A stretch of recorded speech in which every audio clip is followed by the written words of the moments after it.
We're going around. Papa? Here we are, hello. Yes, okay, there we go. Welcome to MagicCon, yeah, you're here. Thank you. So my question is, when you went to the casting call for the twins, how did you pick who gets to play who? And did you secretly switch throughout? Definitely switched. Did you not know it's on TV? There was actually a scene in episode 9 where I was ill and Luke had to fill in for me on the day, so I'm not sure if anyone actually noticed that or not, but... That's a little bit of an Easter egg, really. I didn't want to, I had a phone call at like 7 o'clock in the morning, and about 10 missed calls, and I thought, this doesn't look good at all. And like El said, he was ill, and I got called in to stand in for a scene with him. So there is one scene out there where we did a switch. I'm not sure if anyone clocked it or anything, but like El said, it was in episode 9, so we've narrowed it down for you a little bit there. But with regards to the audition, we basically just looked at the script and then we was like, who wants to read first? And I was like, go on, I'll read first, and that was Eric. And Luke went second, so then they just stuck with that actually. So we just a bit of a random one really, how we ended up with those parts, didn't we? Yeah, it was funny really, because it kind of happened as well on this recent job that we did. It was the same thing, it kind of, we're left to our own devices just to pick apart, and there really isn't much thought into it really, but I'll read for this one first, really, then you kind of just, from there, develop the characters and get attached to them. But yeah, there was no kind of weighing up the choice and picking who was who. All right, thank you. Thank you. Thank you.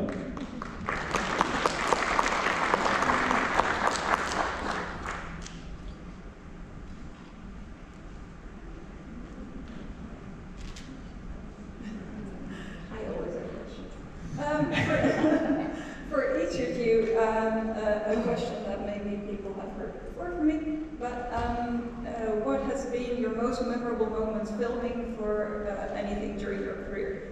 For either of you or both of you, probably not the same. Maybe the same. Like Baba said, we started acting quite young really. We started probably around about age 11, so we've been acting for about 25 years now.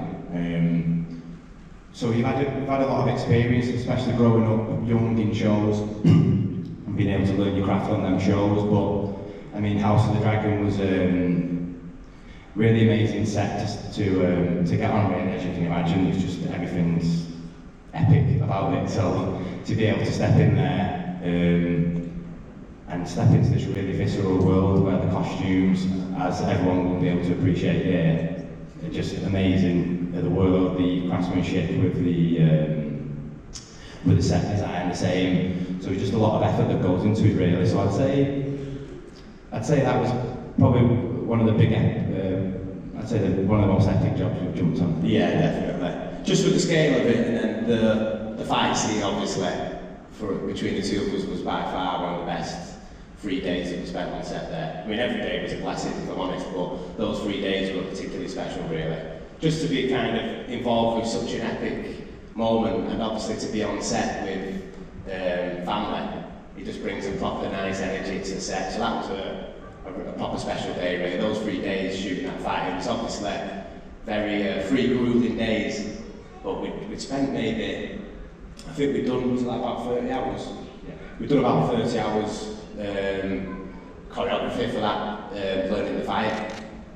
So by the time we got onto set, it was just bread and butter. So we were really just in the moment, ready to nail it. So I'd say that was probably up to now one of the most favourite moments, and also this film that we've just done. That was another great experience, just because it was me and Elliott pretty much doing it together. So it's that same thing. It's just, as anybody can imagine, it's one thing doing something that you love, but to do that with family just makes it extra special. Thank you. Thank you. Thank you. Hi Luke, hi Elliott, over here. Hey, there she is. Welcome to MagicCon, it's great to have you here. So, also because two of my best friends are identical twins, I have a related question to what we heard before. So the background is when they both, after school, were choosing careers, they decided not to talk about it, to not end up picking the same thing. And interestingly, even though they didn't discuss it before, they picked the same studies and ended up to be chemists both. And I was wondering, so you had a lot of experience also as children acting. Have you discussed this? Was this a common dream or also a coincidence? Just coincidence. Literally, when we both got into acting, we never really decided that we wanted to be actors, and to do acting, we was our secondary school that we went to when we was age 11. They did an open casting at the school, and me and Elliott and a couple of our friends seen all this commotion going on in the hall, and really it was just a way for us to get out of class. If I'm honest, we just didn't want to go back into class, so we went into the hall, and I ended up getting the part for it was a BBC drama called Real Men. I got the part for that, and then the casting director must have seen something in me and Elle. I don't know if it was the fact that we was twins, and you could see that it would work in the industry, because when we did Shameless the first year, Elliott did the majority of Shameless, but for the first season, we both shared the part. So Elliott could do 5 hours on set, and I could do 5 hours on set. So I'm sure something like that came into it. But yeah, we never really decided, we wanted to be actors. We just kind of fell into it, and then before you knew it, it just took us under its wing, and then that was just what we was doing, in a sense. So it's not something that we chose, but it's something that we found a love for as we were doing it, and then you do something so long, and then you have times through life where maybe you're not working as much and just doing normal work, and you just miss that part of just being creative, because we've done it for so young. It's something which you definitely find brings a nice sense of feeling towards it. It's a nice alive energy to be involved with, really. So, but yeah, we've never really shot. But I mean, to be fair, we do. Obviously, me and Elle have lived together for a long time, so we do have a lot of similar, in relation to your question, similar habits and similar interests. So I'm pretty sure if we did the same thing, we'd end up probably coming out with the same conclusion that your mates did, because you've spent so much time together. You're almost somewhat, obviously you're individuals, but there's a lot of similarities there which kind of ties you both together at the same time. Yeah, same with best friends, I guess. Yeah, I think obviously I feel like as a twin as not a twin, you're born as an individual, but as a twin, you're born as a pair. So I suppose everyone is seeking connections in life, but you have an innate connection which you're born with, which not a lot of people get to experience, and that's a really special thing to have as a person, because you've always got support, you've always got someone who understands you, and I think that's a really important thing to be able to have in your life, because everyone's really trying to seek that, aren't they? Trying to connect with people, and to be able to have a twin, such a strong,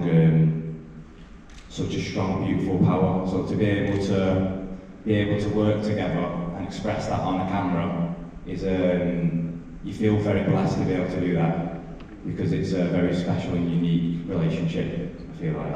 And you're aware you're channeling something which is like say if you've got two actors on set and stuff, and they're trying to create this bond, and obviously you go onto set and you meet new people and you try and create these bonds with people, but like I was saying there, you almost get to put something on TV which is just on film, which is a connection which is just inherently natural, and when you're reaching like certain emotional peaks within that relationship, you can almost, it just oozes out, because you've just got that bond already there. You don't have to fake anything. When you're feeling it deep in your core. Thank you. Thank you. Thank you.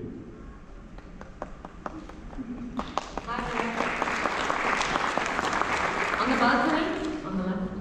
Oh, Hi yeah. there, welcome to MagicCon. Thank you. Actually, I got 2 questions. The first question would Greedy. be, if you could steal and keep any dragon of the show, which one would you choose? I'm sure we're going to have different answers there, aren't It's dragon. Yeah. Steal any dragon? Oh, it's got to be. I'd have to steal Vega. Just go in and bulldoze the place with the big guns. I'm going to take Caraxes, I'm going to take Matt Smithy's dragon. We'll have a battle, won't we? Yeah, I We'll guess see. that's as Oh, well. for God's sake. you've been acting for a very long time. If there would be the chance to relive one moment of your acting career, maybe a special scene or the first time you saw yourself on a screen or something like that, again, which one would you choose?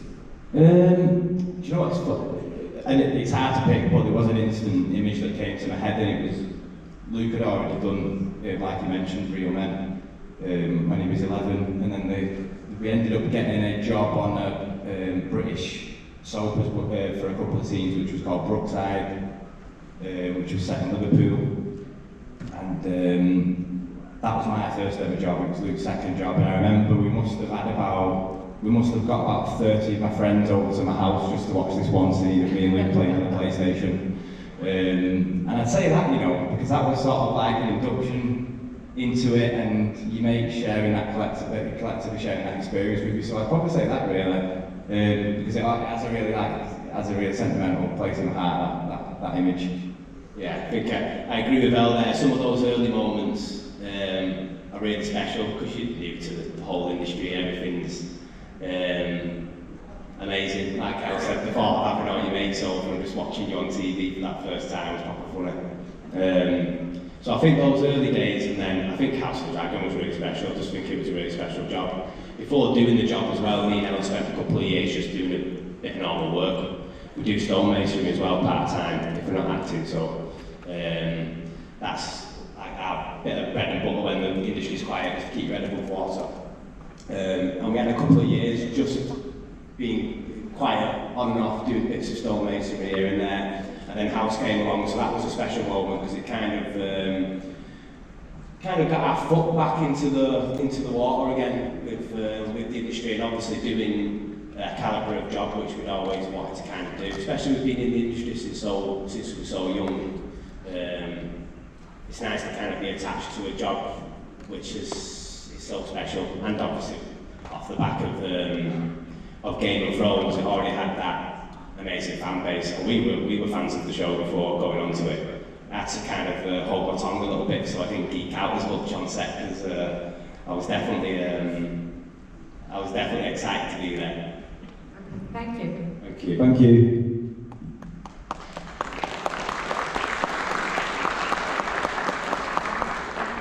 Hi, thank you for being here. And my question is, you've been on the original Shameless. What was your reaction when you found out that there was a remake and that there was another car? What a load of shit. What a load of shit. Have you seen the American one? Have you watched it? Yeah. Yeah. I watched episode 1, I think. That was as far as we got. And that's as far as I got with it. I was like, it's not culturally the same. And don't get me wrong, amazing that Paul Abbott was able to take it over to America and them to buy into it and them to try and take something which was so culturally relevant in England, especially working class England, and try and make something of it. But it's funny, I was talking to one of my friends the other day, and he's a school teacher, and he said that the kids in the school was talking about Shameless, and he said, oh, my mate was in that. And they said, who did he play? He said, Carl. And he said, he's American. He said, none of them was in the English one. He said, it was an English one, you know. And he said, really? So, you know, that's a bit sad. Because I do think it was a really amazing cultural show for working class Britain. So yeah, it's a shame, I suppose, it's died out a little bit off the back of the American one and people watching it, but I think it was still on Netflix for a while, but I think it's just on Channel 4 streaming service now. But what a great show to grow up on, you know, learning your craft. And it was funny when we got the auditions for that and we got the part, 'cause it was only like 12, was we about 12? And my mum used to read all scripts that we'd get through, and I remember asking her, we was like, Mum, what's it like? She was like, oh, it's a bit rude, but it's funny. So we was like, right, okay. And obviously when you're young, you know, it goes It was on a to bit it. rude, yeah. Thank you. Thank you.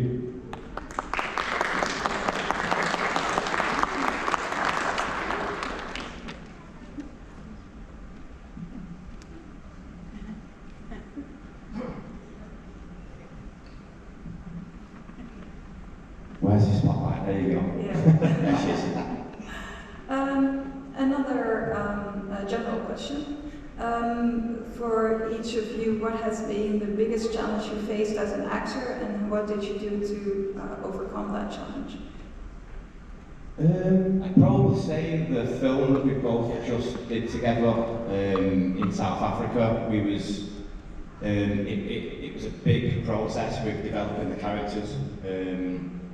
I'm struggling to know how much I'm allowed to say about this, by the way, because I don't really want to reveal too much about the story. But we had a lot of prosthetics, different accents, different postures,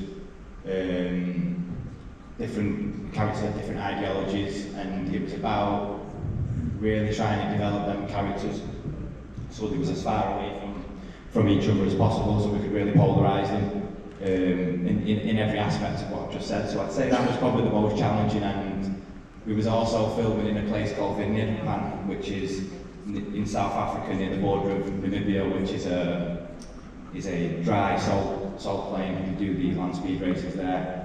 And we was camping out in tents for Glamping. We were glamping. For like 5-6 weeks, doing like 16-hour days for 6 days a week, and it was amazing because she was just in it, and there was nowhere else to be. He was very much trapped in there, and it was amazing. But I'd say like that was probably the most. I don't really want to say difficult because we both really enjoyed the challenge, but it was definitely a very big process to try and achieve what we really wanted to achieve in it. And we was fortunate enough that it went to Venice this year and stuff like that, so we had the pleasure of going there and stuff, which was amazing. Yeah, and it was good as well because even though it was challenging, we still had probably just short of a year to really form these characters, and until the film actually got the funding, they got picked up and stuff. We probably had about a year to really kind of cement these characters, and me and I lived together as well, so we could also just be at home and be bouncing off each other with these scripts. So I'd say that one was the most challenging, like I said as well, not just for the building of the characters, but also for just being out there in the pan, in the middle of nowhere, roughing it out, and it takes a certain type of person to kind of be content in that environment and just do your thing, but it was such a blessing to be out there. Because one thing that's great about acting is, outside of the work itself, is that you're doing a job which gets you, take you to places that you never necessarily would have gone to. And obviously me and Ella are from a small town in North Greater Manchester. And you know, a lot of people and they're perfectly content and there's nothing wrong with it, but they've not left the town, you know, because the work as well doesn't necessarily give them an opportunity to do that. So it's always a blessing when you do a job and it gets you a chance to travel and just meet new people, different cultures. And South Africa was definitely a cool place. Thank you. Thank you.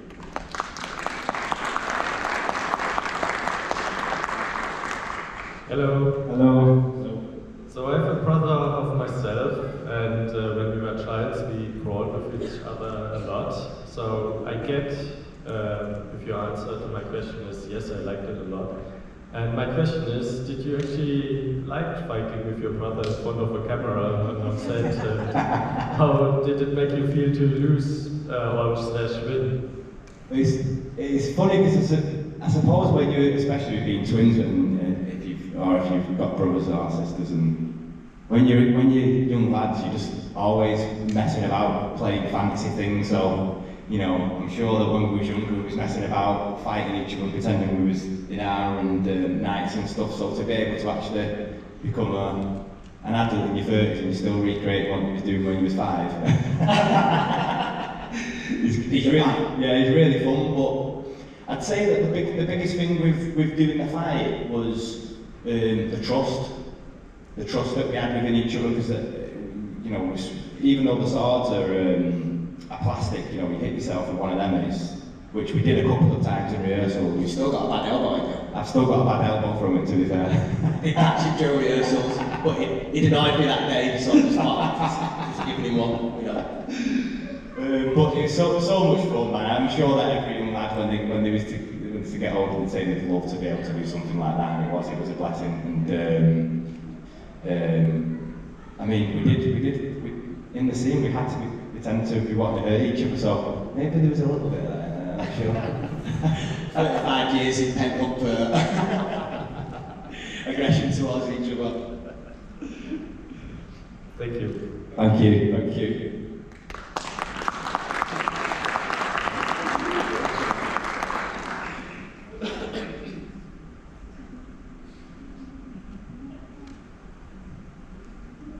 She's got all the questions. Go on. Sure. Again, a general question. What has been the funniest moment that you experienced during filming for anything during your career? Oh, The funniest. funniest. Funniest. Yeah, it's quite difficult actually. It was all Is serious. this saying a little bit about my character? Is it? Nothing. Well, that's a tough one. I'm trying to actually think. Funniest. I mean, honestly, I actually don't know the answer to that question. Not to say that I don't have fun on set. You know, I have fun on set. I don't take my phone on set though. I'm pretty serious. Yeah. Yeah. I don't know, do you know what's funny? The Shameless was quite interesting growing up and doing that show because there was a lot of the humour in it was very silly.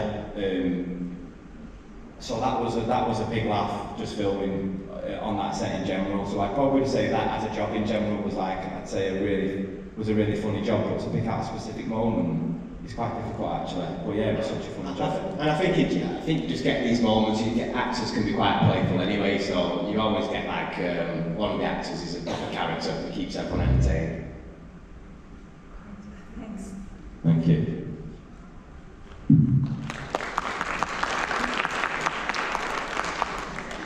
Yes, Baba. Hi. Hello. Hello. Baba is on mute. Hello? Ah, now you can hear me. Hi, I thought I'd join you for a little bit, if you don't mind. How are you? Let's just jump right into the next question, no? Hi. Alright, my question, I mean, you two obviously worked on one of the biggest fandoms that's probably currently present here, but we are a mix of basically every big fandom you can think of, from Harry Potter, Lord of the Rings, Marvel, etc. So what would be another big fandom or a big franchise you guys would want to work in, or a role from those franchises you would like to play? Do you know what, I'd probably have to say like something like I'd say a Star Wars thing, only because that's where my name's from Luke Skywalker, my mum named me after Luke Skywalker, so I'd have to say some Star Wars thing just for it to come full circle. I think, yeah. I'm named after E.T., so that doesn't really work. Well, maybe you should talk to a version of that as well. Maybe talk to Robert Strange. He does a lot of creature acting, so maybe E.T. would be something. Do you know what? I'd love to do something like, especially after doing the last job. The physicality of acting is something that's really amazing to try and get into. So if I was to do one of a franchise like one of these big franchises, I'd say I'd like to do something like Andy Serkis did with Gollum, which is a bit more of something that can take over your body with the character. No, maybe they'll recast me as a dragon in House of the Dragon. Just put some wings on it.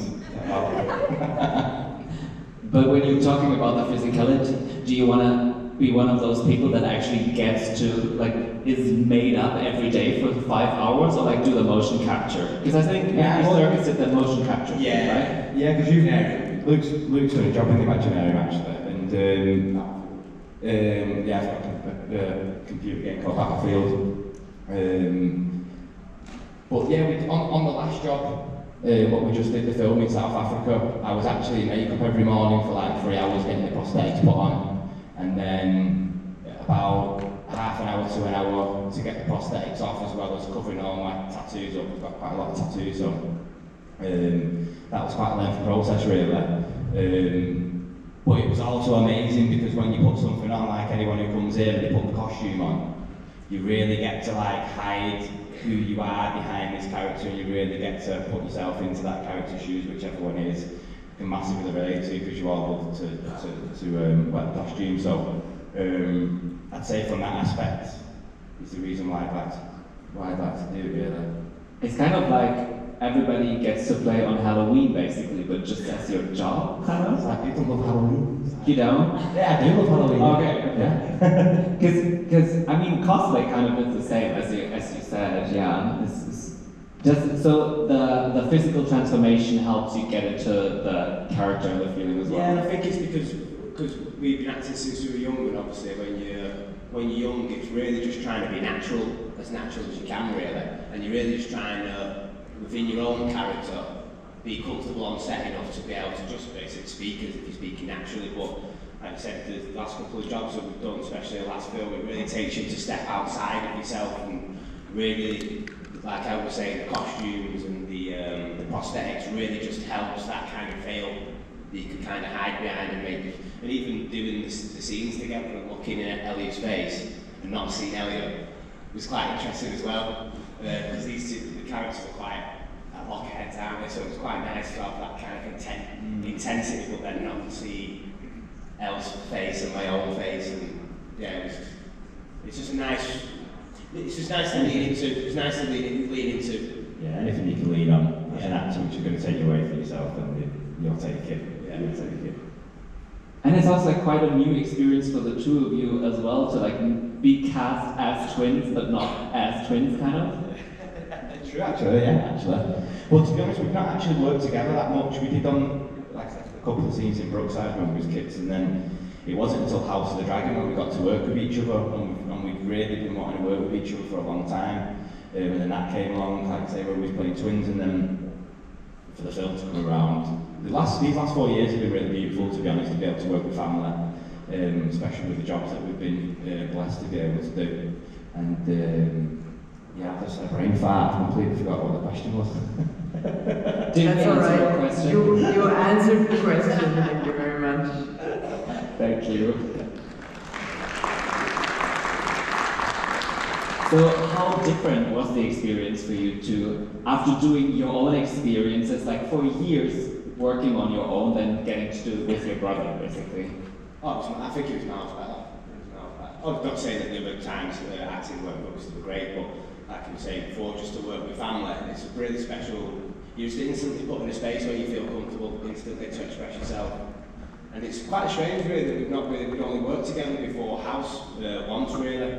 Something that we'd not avoided doing. It's just that nothing ever really came up to get the whole thing. So that's why it was also nice doing House, because we was aware it was a big show, and it was nice for us to be, for not just the English but a worldwide audiences to see that we're twins basically. So hopefully more stuff can come off the back of that, like this film did. And it's special. It's really just a comforting, special place to be working with family on set. Yeah, I think when you, I mean, naturally in any circumstance, you'll have a few questions in your head about the way you put yourself across or whatever. So when it comes to being on set, and when you're at home and before you go on to set, before you do the scenes for your job, it's very much just your sole interpretation of how you see that interaction going. And it's not until you actually get on set where the true essence of what acting and performing in any capacity is, which is a collaboration of art. And to go onto a set and just have your brother there, that's such a freeing space to be able to feel comfortable to express your art, and to express your art with someone who you think is going to collaborate well with you. So I have to say that was such a big component to the jobs. There was a safety veil with going on net where there was no judgment, and I think that really helped with being able to let yourself go with the characters and stuff. So I'd say that was a really important part of the recent job. I think we do have another. Oh yes, there. Hi. Hi, it's me again. So another house-related question. So we obviously know that Arik and Eric picked sides, but in your personal opinion, who's the rightful heir to the Iron Throne, Aegon or Rhaenyra, and on which grounds? Ooh, very low. That's You can also fight So, about it. it's funny as well because obviously in the books there's no kind of choice between the two characters. One of them's in King's Landing, the other one is on Dragonstone when it happens. So the split isn't really a split by choice.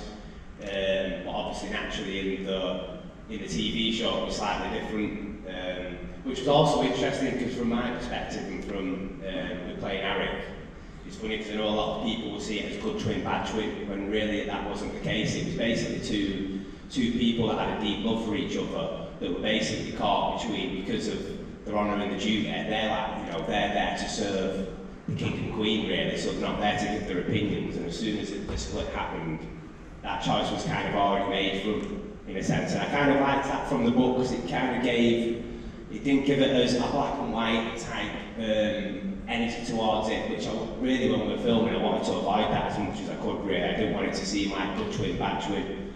I wanted it to seem like it was basically a person that particularly didn't even make a choice. It wasn't even that it was like from Eric's perspective, it wasn't even that he thought Aegon was the best suited to be king. He was more concerned about the overall system. Kind of viewed it like if you're a politician now, it doesn't matter, you can fire and put 5 different politicians in there.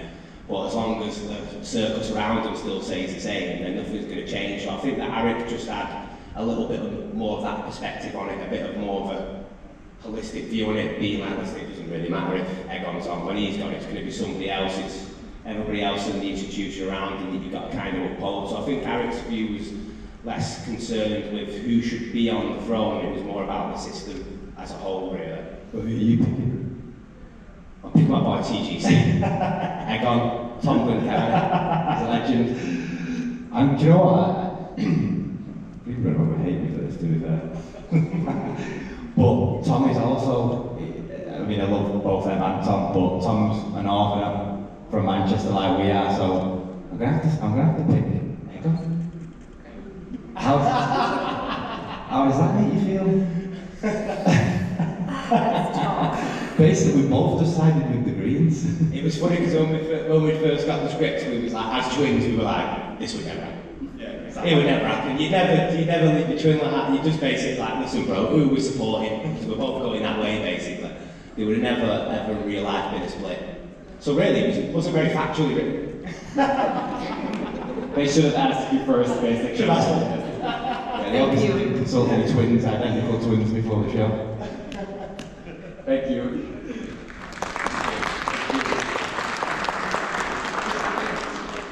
Hi.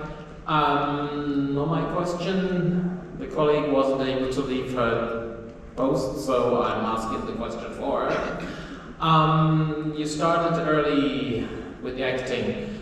Was there ever a choice or something else not to act? You said something about stonemasonry. Would you do that professionally, or is that just for fun between jobs? No, I think it's quite important as an actor to have something outside of the industry that you can hold on to, basically. I think because it's an industry where there's not a lot of agency in it, there's not a lot of, as an individual, you can't just go out, do your day, go out and get the work, and then you're done for the day and you feel like you've achieved something. There's a lot of things in between you getting the actual job, so I feel like and I say this to many actors, I feel like you just need to get basically something else in your life you can hold on to, which can, one, bring in income, so you can keep your head above water, but also just give you something where you feel like you're not becoming this kind of needy, I need a job type character, really. But the balance between that is getting a normal job but making sure real life doesn't drag you away from the arts. So it's a fine balance, really, between work, doing things like I was saying before with the stonemasonry. I do that maybe a couple of times a week, basically. I sell stuff on eBay, all sorts of stuff, like a normal person, basically. Yeah, I think it's quite important to have something outside of the acting that you can lean on just to bring you comfort, because obviously it's an industry where, as a percentage game, there's such a small fraction of actors out there that are actually working, and the ones that are working constantly is few and far between. So I think that it's a smart idea to kind of just have something that you can lean on a little bit. And obviously, doing that sort of stuff, like with the stonemasonry, because I didn't choose it as a career, it was more of a part-time, you're aware it's something that is not going to take you away, you're not going to make a career, you're not going to make loads of money off, it's just going to keep you ticking over. But I think it's important to have that basically, outside of the acting, definitely. Yeah, and I think as working class actors who didn't go to drama school and wasn't professionally trained, we learned on the job, and I think that it's a known fact that as a working class actors we're very underrepresented in the industry. And I suppose partly with what Luke was saying about the stonemasonry is connecting to your ancestral roots as well. Our family, our last name, the Tittensor last name, has been in Manchester for over 200 years, where the family pretty much lived on the same street for 200 years. And it was my great-gran who moved across the road when they was knocking down the colliery, which was the mine, which was the first ever mine in Manchester. It was called Bradford and Beswick Colliery Ironworks, and our family had worked within that coal trade and the iron trade for nearly 200 years. So the working class blood and connection to that is very strong. So I feel like going to do something like what Luke said with the stonemasonry, it's connecting to your ancestral roots, and it gives you something to stand on as far as who you are as an individual, what's made you who you are as an individual, and the shoulders of the giants who you stand on. So I think that was something that was really beautiful outside of acting as a working class person who fell into it, to be able to connect with again, which was really beautiful. And like Luke said, the acting industry, you've not got a lot of agency, so you really do need something that you can just keep ticking over in the meantime, so when the job comes, you're ready to swing the sword. Yeah. And life experience as well. You know, it's all about, I really think some of the best actors have had some probably just real lives and real experiences which they can channel, and that's not to say you're going out there trying to have this experience. But I think the more you're kind of in tune with, like I was saying there, your roots and who you are as a person and what you're kind of attracted to, you can channel that when you bring it into the work. I mean, even doing this film, it was a song that was sung in the mines of the colliery where our family was from. And I got that in the film, but I changed some of the words to relate to a soldier, except for somebody down the mine. And even hearing it in the film, when we watched it the other day in Venice, it's proper powerful, because you can't get away from that. That's like our heritage, our history. That's like a working blood that you've kind of got to put in a film and reimagine it. But other people get to kind of hear that, and even though they might not understand the roots to it, it's still quite a powerful thing to hear, really, because it sounds quite rooted. Thank you. Thank you. Thank you. Yeah, and it gives people another chance to connect with you on a very different level also, right? Yeah, definitely. And it's interesting, I do feel like as an actor you're always putting other people on, as in, you know, you're projecting to be other people, so it's very powerful to be able to have something that you can stand upon as your foundation of who you are as a person. And I do think that gives you a lot of power. I mean, I'm not sure if anyone's watched Adolescence recently on Netflix, but Stephen Graham's is saying, you know, look at his work, look at how passionate and powerful his performances are. He's called Owen, actually, the young lad. Steve played Owen's father in it. He's from Liverpool, and he's a big proponent of the working class culture and working class culture in actors, giving them a voice and, you know, standing up for what standing on that working class history. And I do really think that there's a real strong working class soul in there which wants to be heard, actually, and can really give powerful, you know, performances. I'm speaking of Steve here, by the way, because I think he's an amazing actor. Well, the show was amazing, man. Yeah, it was amazing. I mean, it's just absolutely killed it at the Emmys, hasn't it? So, you know, shows how amazing of a show it was. Let's just, sorry. Hi. So, if your characters would be a pop song, what kind of song would they be? A what, sorry? A pop song. Pop song. Worse. So K-pop's pretty big at the moment, isn't it? So But let's just go with the choreo. yeah, can we not have a little choreographed K-pop flag band going? I think after that fight, I think you have to be something like Zep or something pretty intense, or Black Sabbath or something. Okay. Less pop, bit more. Not really K-pop then. Look at the polls in that K-pop versus Black Sabbath. Maybe a collage of the two. Thank you. So K-pop metal? It's a new genre, we invented it. You decide. Yeah. Let's start a band. That's G-pop, that's German pop from starting it now. Hi, hello.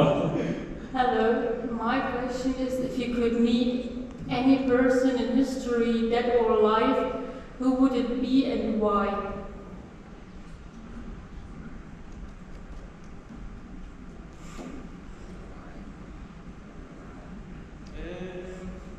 Do you know what? I absolutely love history. There is a gentleman who's he's dead now. He was called Manly Pulmer Hall. He wrote a book called The Secret Teachings of All Ages when he was like 27, and that's basically about man's cultural evolution from Atlantean theory through Egypt, Greece, Rome, and then your like pre-Christian sects like Neoplatonism, Gnosticism. And a very educated guy, so I'd love to be able to sit and have a conversation with him. But if I was to go further back, I'd probably say Pharaoh Akhenaten, who was he was called Amenhotep IV, but he changed his name to Akhenaten when they started to worship the Atum, which means the sun. So probably him, because there's a lot of mysticism based around the reasoning why he made that decision. So I'd probably say Akhenaten. I think it's hard to say the individual as well. I think that time of Egypt is quite an interesting time because there's so much or so little we know about it. I think if you could drop me in that time frame, just to kind of be a fly on the wall for a day or two, I think that would be pretty cool. Thank you. Thank you. Since you just said that you're interested in history, any plans on doing more historical plays or shows if you get the chance? Oh, we'd love to. We'd absolutely love to. That's the beauty of acting as well. When when a job comes through, you get the opportunity to delve into something that you might have never even looked at before. And I suppose that's probably where the inquisitiveness in history comes from. When you get these jobs and you've got to research the reasons why people feel they do culturally, what's happened, you know, pre them at that time. So I'd say. I've just had a brain fart again. What was I talking about? About history and doing historical shows. So it makes you inquisitive to look up. So I think that naturally draws you towards history. So I feel like I would definitely love to do more stuff around different aspects in history. I don't really think I'd be getting cast as an Egyptian though, but yeah, might be. History, I feel like maybe something quite futuristic and sci-fi or dystopian, quite like a dystopian film.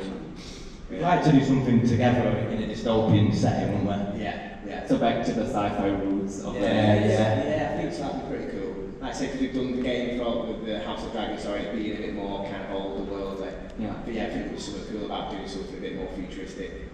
You know, playing too weird, maybe. I always remember watching. Humans or something. Which Matrix was it now? I always remember watching one of the Matrix. Or something. Yeah, where they had the twins. They had twins I in think it. it's the second one. The second one. We So, all did. I remember watching that. We must have been about 15 or something. I'm thinking, oh, that looks cool. I'd love to do that. I'd love to do that. I was about to say, as a teenager, being in the Matrix sounds kind of fun, to be honest.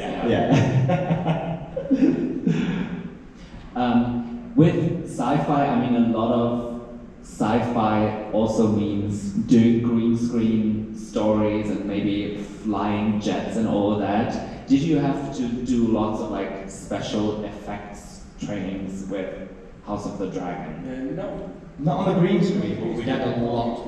We had a lot of choreography with the fighting. The second season was the fight scene, and the first season was just a little bit of background stuff. So we had to learn the fights for that. Unfortunately, HBO had that much money, they didn't need to put a green screen there.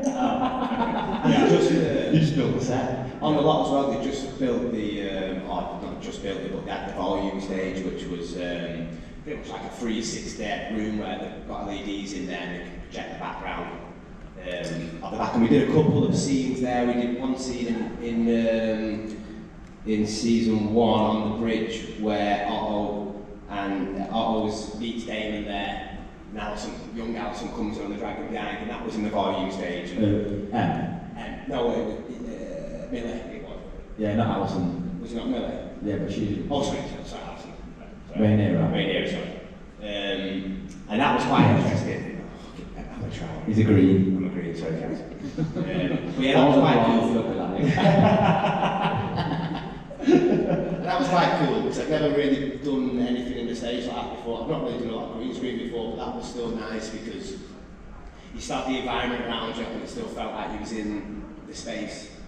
I think green screen it won't be hard, but you've really got to find it in yourself. So because I always imagine it to be hard to just standing in a green room and then just... Yeah, you just probably feel like you do when you do the tape for the audition, maybe you're just like looking at it like, it's everything there. And it's a little bit like someone saying, we're not going to do prosthetics, but we're going to superimpose it in at the end, so you're going to be a creature or something, and you just, because you've got less to hide behind or less to get behind, it's just it takes a little bit more imagination to kind of get into it. And you're just standing there in your normal pants. Yeah, but I did love seeing the videos of Ewan on the dragon, and he's got the green screen on him, he's literally just got the harness, and to be fair, they had, I think it was called a book, and it'd be like this little mechanical like saddle where you pretend to fly the dragons on, and I'm sure they had that on the green screen, and that actually looked so much fun. That looked so much fun, and I love the way Ewan controls the dragon, because he really leans his body. He's like, oh, which you probably have to do to control Rhaenyra, to be fair. She's absolutely massive, isn't she? Yeah. I don't think she notices him. Yeah.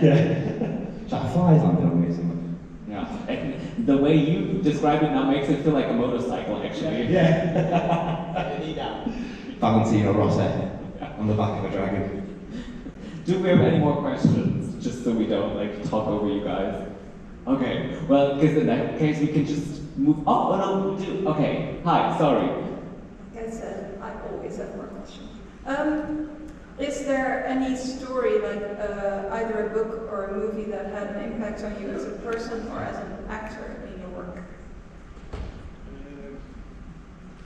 I wouldn't say so specifically, but I remember watching 2001 Space Odyssey for the first time, and that really gave me appreciation for directors and how they can really create a mood and energy. So I'd say that was a massive film for me, 2001. Just kind of, and there's a couple of other films really as well. On the Silver Globes, an amazing film. I don't know if anybody's seen that. That was a Polish film which was banned in the 80s. And it's just kind of, I don't know if it was released a couple of years ago. It's not 100% finished. And some of the performances really, you've really got to get on the vibe of the film, because it's quite dramatic, but visually, and what the director managed to achieve. It was filmed at the same time as Star Wars, to be fair. And no offence to Star Wars, but if you compare the two visually, it's night and day for what they achieved back then in the 70s. Obviously, Star Wars is more of a kind of drama in it, like a sci-fi drama, and this one is on the Silver Globes quite deep. But I'd say that 2001 was definitely when I first seen Kubrick's work, and I was like, wow, this guy's a genius. I think that was a big influence. Not anything from an acting perspective, but more just really appreciating when a director has a vision and how well they can execute that vision. And I suppose it really did give me a little bit of really trusting the director. I had this anyway, but really trusting in the director's process. Like I said before, it's a collaborative art form, so it's not about going onto these sets and just saying this is the way it's going down, this is the way I want to do it. If you wanted to do that, then you go and get a painter or something, do you know what I mean? But yeah, I think it was, I think Kubrick, I'd say, first time watching Kubrick's work, it was a big influence. Yeah, I agree with Luke, really. I think that it's quite interesting as an actor watching film, because I feel like you're more drawn towards the director's style more so than the performance as a person who is a performer. you really connect with the director's style. So personally, I wouldn't say we're traditionally people who watch a lot of TV. We listen to a lot of music, and so I'd say that music was a big proponent for us as far as acting. Using music won't be in, so like before house, before going on to set, we'd listen to a song which is a prayer to Shiva, and it's called Manas Puja Shiva. But if you just listen to it, it sounds like it was made for that world. It sounds very old world. So there's always like a couple of things like that that I was leaning upon, music-wise, to bring. Because music's quite funny, really. I think what smell is to memory, music is to emotion. I think that like a smell can instantly take you somewhere. I feel like music can instantly emotionally put you in a space. I think it's quite a powerful tool really to use. And like I was saying there, it's very rare that I'll watch another actor's performance and be like, that's what I've got to do. That's it. They've nailed it. I don't really idolise other people's performances like that because I'm aware that that's their life experience that only they can put into that performance, and for me to try and copy that or emulate it is going to do a disjustice to my life and my experience to put into something. So I'd say that music is a big component outside of TV. I'd say we like more film, but it's something that we'll do very on an occasion to watch. We're not by any stretch of the imagination film and TV buffs, and that's, I suppose, because of how we got into the industry and because we never chose to be acting. It was never something which we had this like insatiable desire and want to achieve. And if I didn't achieve it, I've somehow kind of failed as a human being. I've never really put that pressure on myself. So yeah, I'd say that music is a very big component for the performances more than anything. Thank you.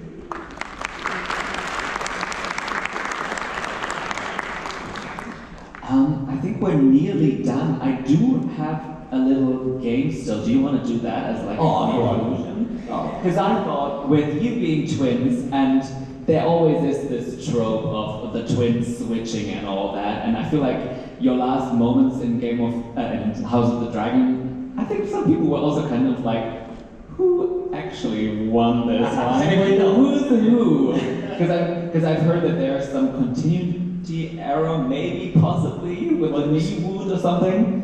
Well, it's funny because the fight was actually, when we filmed the fight, what was shown on TV was actually shorter than the full length of the fight that we did. So I remember on the day, because when they put it on TV, I think you only see one of us get a leg sliced.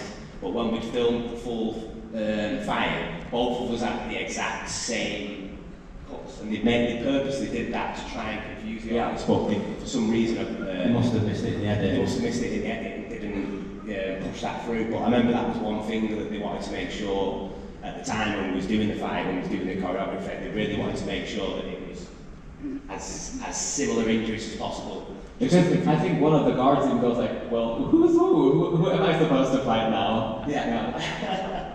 Which amazing scene, by the way, just to put that out there once again. I feel like the work you did is really visible on screen. I do have these funny little thingies, which we were just gonna do a little bit of this or that, just like, or who's most likely to, and you just put up who's who. No one's going to know it's who. You should put names on this as well. That's kind of the show. The only picture we got of the two of you is where you looked identical. So I don't know if any of us actually will know who's who now. But just like a quick rapid fire thing. Who's most likely to compete on a reality dating competition? Say again. Reality dating competition. Oh yeah, can we do that? Not in a million years. Who's more likely to survive a horror movie? Horror movie. I'm gonna say Luca. Okay. You could PC. Who spends the most money? Oh, we're both tight. Maybe a little bit more, to travel a bit more. Yeah, that's it. There you go. Who's more likely to adopt a ton of pets? Ooh. Are you animal people? Yeah, we've got a dog. That's a tough one. I'd say I'd just go with Elle because I've I'd say I was the more diligent trainer out of the two of us. We're both on the train. Well, I'll completely Oh, yeah. You need to be very strict with the dog when you get them. The right? first year, he was very strict. Who's more likely to show up overdressed?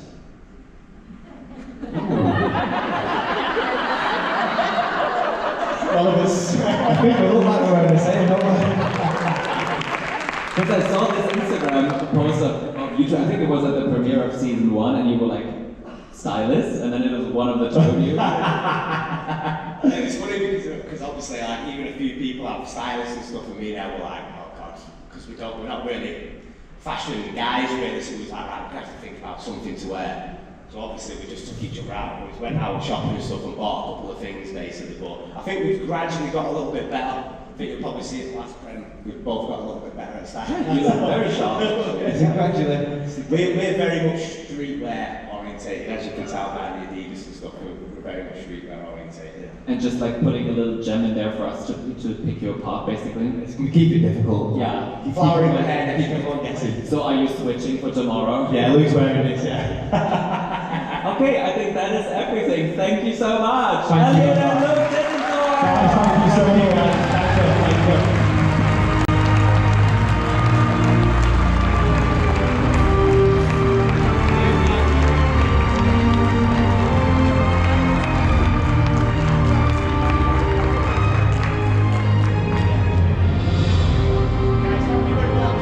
Thank you.